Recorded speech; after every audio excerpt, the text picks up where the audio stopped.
आपको ये बता देना चाहते हैं, हम यहाँ लड़ने या हुकूमत को धमकाने या किसी समुदाय विशेष को ललकारने के लिए नहीं आए हैं, बल्कि जंतर मंतर पर लोकतंत्र और संविधान में दिए गए अपने अधिकार के रक्षा के लिए आए हैं। अस्सलामु अलैकुम वरहमतुल्लाहि वबरकातुहू।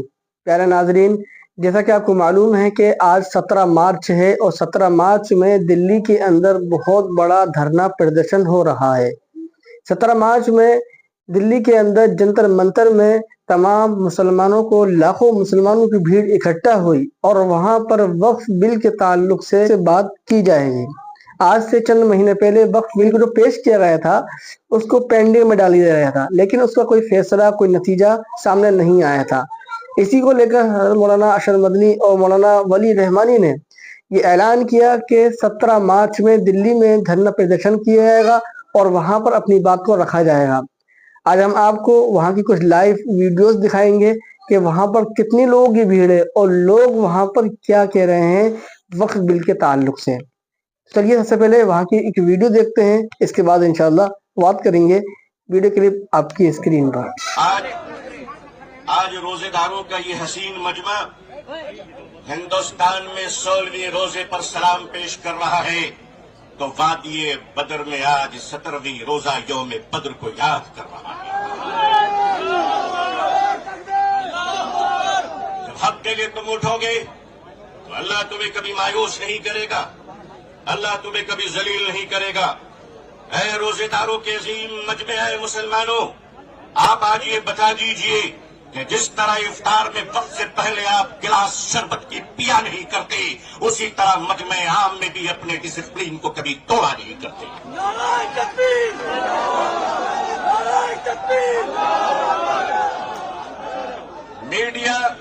मीडिया का काम है आपसे पूछना, आपका काम है बिल्कुल खामोश रहना। आप एतकाफ की नियत कर लें इंशाअल्लाह। मैं अपने मीडिया के भाई बहनों को अच्छी तरह जानता हूं, इन्हीं के बीच तो बड़ा हुआ हूं। आखिर इन्हें हम नहीं जानेंगे तो क्या ट्रंप साहब जानेंगे? इनका और हमारा बड़ा गहरा रिश्ता है। लेकिन आपको ये बता देना चाहते हैं, हम यहाँ लड़ने या हुकूमत को धमकाने या किसी समुदाय विशेष को ललकारने के लिए नहीं आए हैं, बल्कि जंतर मंतर पर लोकतंत्र और संविधान में दिए गए अपने अधिकार के रक्षा के लिए आए हैं।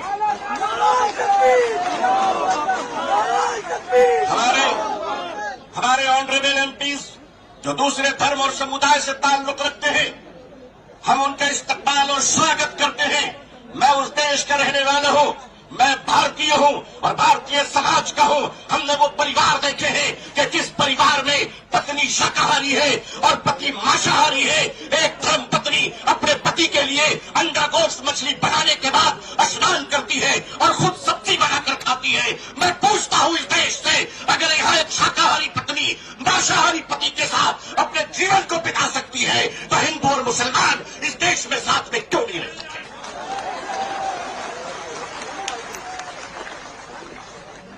सिर्फ हमारे साथ इफ्तार अच्छा लगता है, सिर्फ हमारे साथ इफ्तार अच्छा लगता है।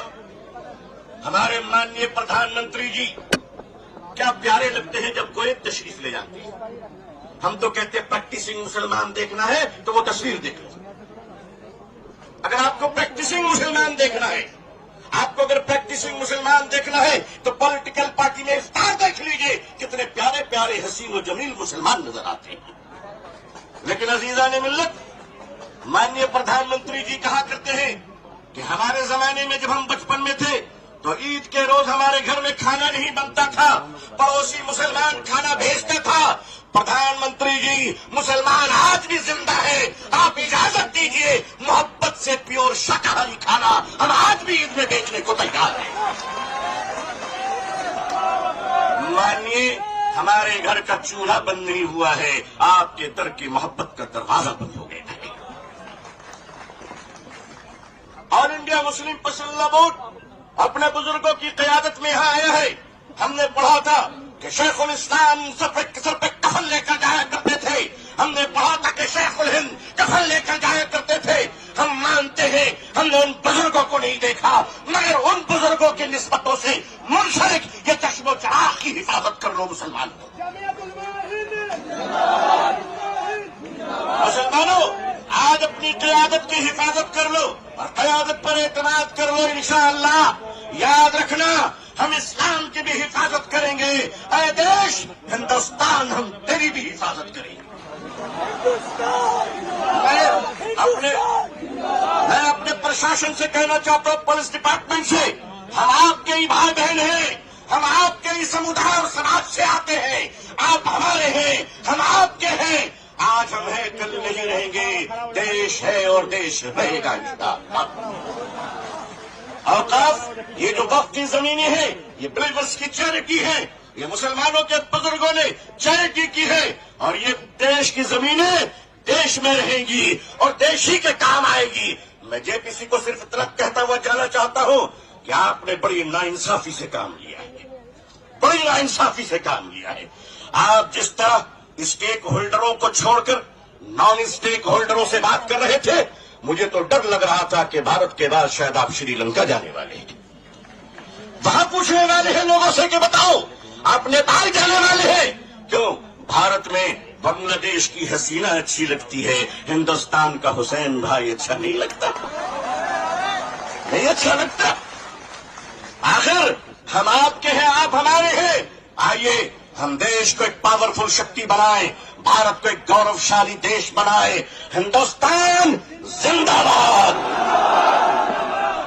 हिंदुस्तान जिंदाबाद, all India Muslim personal board जिंदाबाद, मुसलमान जिंदाबाद, इस्लाम इस्लाम जिंदाबाद। बहुत बहुत शुक्रिया, बहुत बहुत शुक्रिया। अस्सलाम वालेकुम रहमतुल्लाह।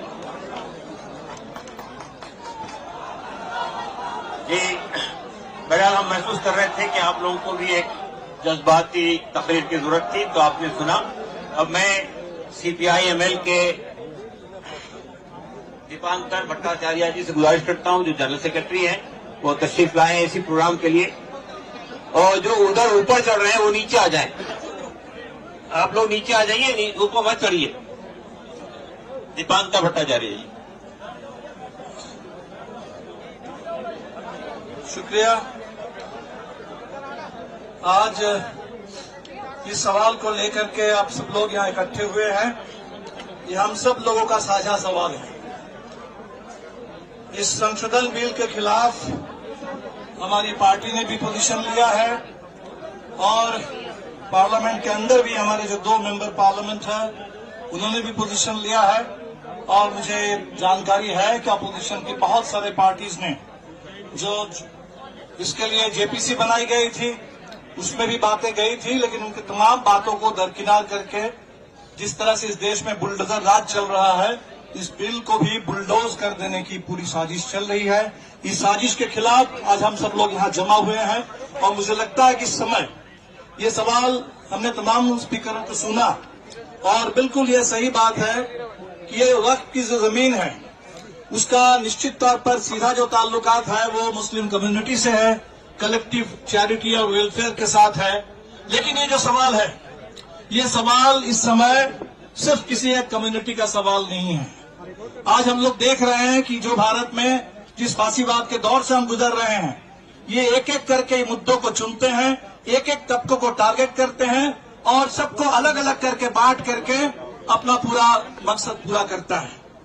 इसीलिए आज हमें सबको एक दूसरे के साथ खड़े होने, हर तरह के जुल्म के खिलाफ, हर तरह के नाइंसाफी के खिलाफ एक साथ खड़े होकर के प्रोटेस्ट करने की जरूरत है और अपना हक जताने की जरूरत है। मुझे लगता है इस समय 2 बड़े सवाल हैं।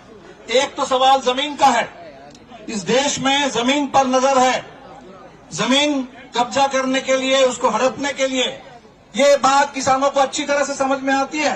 इतना बड़ा जो किसान आंदोलन खड़ा हुआ था इस पूरे देश में, भूमि अधिग्रहण के खिलाफ, हर जगह जहां किसान लड़ते हैं वो अपनी जमीन बचाने के लिए, खेती बचाने के लिए लड़ते हैं, कॉर्पोरेट का कब्जा, उस कब्जे को रोकने के लिए लड़ते हैं। आदिवासी लड़ते हैं इस देश के अंदर अपने जल जंगल जमीन, उसकी हिफाजत करने के लिए, उसकी रक्षा करने के लिए। हमें समझना चाहिए ये भी जमीन का सवाल है, ये भले ही ये किसी समुदाय के लिए इस्तेमाल के लिए है, लेकिन ये हिंदुस्तान की जमीन को बचाने की जो लड़ाई है इस समय, मैं पूरे देश के किसानों से भी कहूंगा कि इसको जमीन के सवाल के रूप में देखिए, इसको पूरे यहाँ देश के जमीन बचाने की लड़ाई के रूप में देखिए। अगर आप अपनी जमीन बचाने के लिए लड़ते हैं तो इस समय पूरे के पूरे समुदाय के लोग जो अपनी पहचान और अपनी जमीन बचाने के लिए इकट्ठे हुए हैं, उनका साथ दीजिए। इसको जमीन बचाने की साझा लड़ाई इस देश के अंदर बना डालिए। हम कहेंगे कि हमारे कॉन्स्टिट्यूशन के ऊपर ही हमला है, ये हमारे पूरे एक स्वायत्त संस्था है, किसी भी देश के तमाम स्वायत्त संस्थाओं पर हमले हो रहे हैं, उनकी सारी स्वायत्तता छीनी जा रही है और हर जगह स्टेट की दखलंदाजी है, स्टेट का दबदबा है इस समय। अभी हमने उत्तराखंड में देखा है जहां पहला प्रयोग हुआ है यूनिफॉर्म सिविल कोड का, और वो यूनिफॉर्म सिविल कोड का जो प्रयोग हो रहा है उससे बात बिल्कुल साफ है कि बात ये करेंगे, इनको लग रहा है कि इससे हम मुसलमानों को परेशान कर देंगे, उनके हक को छीनेंगे। लेकिन परेशान कौन हो रहे हैं? इस हिंदुस्तान के हर वो सिटीजन परेशान हो रहा है जो कॉन्स्टिट्यूशन के हिसाब से अपनी जिंदगी जीना चाहते हैं। कॉन्स्टिट्यूशन में हमें जितनी आजादी मिली है, वो रिलीजियस फ्रीडम भी है, वो अपने बारे में, जीवन के बारे में फैसला करने का भी है, वो प्यार की भी आजादी है। और आज हम देख रहे हैं कि वहां रजिस्ट्रेशन के नाम पर पूरे टोटल जो एक इंडिविजुअल की लिबर्टी है, लोगों की प्राइवेट जिंदगी है, उसमें अभी पूरे सरकार की ओर से दखल देने की साजिश चल रही है। अभी इनकम टैक्स के मामले में आप देख लीजिए, इनकम टैक्स रिटर्न के मामले में वो कह रहे हैं कि आपके सारे नागरिकों के ईमेल से लेकर के आपके तमाम जो निजी चीजें हैं उस पर दखल देने की सरकार की कोशिश है। तो एक जगह हम सरकार को अगर मौका दे देंगे दखल देने के लिए, दखलंदाजी करने के लिए, तो हर जगह घुसते चले जाएंगे और हर जगह घुस करके हमारी पूरी स्वायत्तता, इंडिविजुअल लिबर्टी, एक कम्युनिटी के अपने कलेक्टिव पहचान, उसकी आइडेंटिटी लिबर्टी, उसको खत्म करने पर ये आगे बढ़ जाएंगे। और इसीलिए हम तमाम लोगों से जो अपने अपने आइडेंटिटी बचाने के लिए, अपने अपने ऑटोनॉमी बचाने के लिए, अपने अपने कॉन्स्टिट्यूशनल स्टेटस और राइट्स को बचाने के लिए लोग लड़ रहे हैं, हम सबों से कहेंगे कि प्लीज इस सवाल को मुस्लिम सवाल मत समझिए। हमने देखा इस देश में जो सिटीजनशिप अमेंडमेंट एक्ट आया, उसको पहले शुरू में लोगों ने यही सोचा था कि शायद ये कम्युनिटी का कोई सवाल है, एक कम्युनिटी को नीचा दिखाने के लिए, एक कम्युनिटी को अलग करने के लिए किया गया। लेकिन आज ये बात इस मुल्क को समझ में आ रही है कि ये पूरे कॉन्स्टिट्यूशन के ऊपर हमला था। और इसीलिए वो शाहीन बाग से जो आंदोलन शुरू हुआ था कॉन्स्टिट्यूशन को लेकर के, अपने प्रियम्बल को इस समय पूरे आजादी के घोषणा पत्र बना करके तिरंगे झंडे के साथ, इस बार हमने देखा कि आज पूरे देश में आरक्षण बचाने के लिए भी बिल्कुल उसी तरह से लोग लड़ रहे हैं कॉन्स्टिट्यूशन की हिफाजत करने के लिए। और इसीलिए बड़ी एकता की जरूरत है। हम निश्चित तौर पर आप लोगों के साथ हैं और आपने जो कहा है कि एक शुरुआत है, आगे और लड़ाई है, ये लड़ाई है, इस पूरे लड़ाई के हर कदम पर आपके साथ रहेंगे, क्योंकि कॉन्स्टिट्यूशन का सवाल है, ये देश में इंसाफ का सवाल है, इस देश की साझी विरासत गंगा जमुनी तहजीब, उसका सवाल है, ये हिंदुस्तान की एकता का सवाल है, ये इस देश मुल्क के आगे बढ़ने के रास्ते का सवाल है। और इसीलिए आप लोगों को आज हमें बुलाया है, आपके लिए, इसके लिए मैं शुक्रिया अदा करता हूं। और इतनी बड़ी तादाद में आप लोग यहाँ जुटे हैं, आप सब लोग इस समय ये चाह रहे हैं कि लोग डर जाएं। ये डर का ही निजाम है, फांसीवाद और कुछ नहीं होता है, लोगों को डराने का निजाम है। हम किसी को डरना नहीं है इस देश के अंदर, हम सच के साथ है, संविधान के साथ है, एक दूसरे के साथ रहेंगे और डर के खिलाफ बिल्कुल अपने आवाज को बुलंद करते रहेंगे। खामोशी नहीं, आवाज बुलंद करने की जरूरत है, डर नहीं, इस समय साहस की जरूरत है, इस समय हम एकता की जरूरत है। हम सब लोग साथ हैं, लड़ेंगे, जीतेंगे।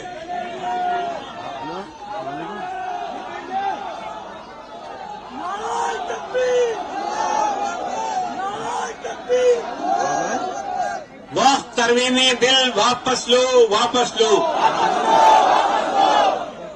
अभी भट्टाचार्य जी ने एक नारा दिया था, लड़ेंगे जीतेंगे। मैं कहता हूं लड़ेंगे, आप कहिए जीतेंगे। लड़ेंगे लड़ेंगे।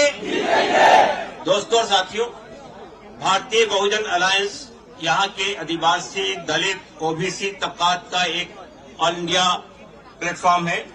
उसके बहुत ही अहम लीडर बेलाराम जी राजस्थान से इसी प्रोग्राम के लिए शिरकत करने के लिए आए हैं। जो भारत तो देखा आप लोगों ने कि दिल्ली जंतर मंतर पर कितनी भीड़ है, लाखों मुसलमान जमा हुए हैं सिर्फ एक वक्फ बिल के लेकर।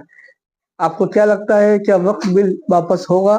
सरकार को वक्फ बिल वापस लेना चाहिए या नहीं चाहिए? हमें कमेंट सेक्शन में जरूर बताएं। मिलते हैं किसी नए बयान या किसी नए अपडेट के साथ। अस्सलामु अलैकुम व रहमतुल्लाहि व बरकातुहू।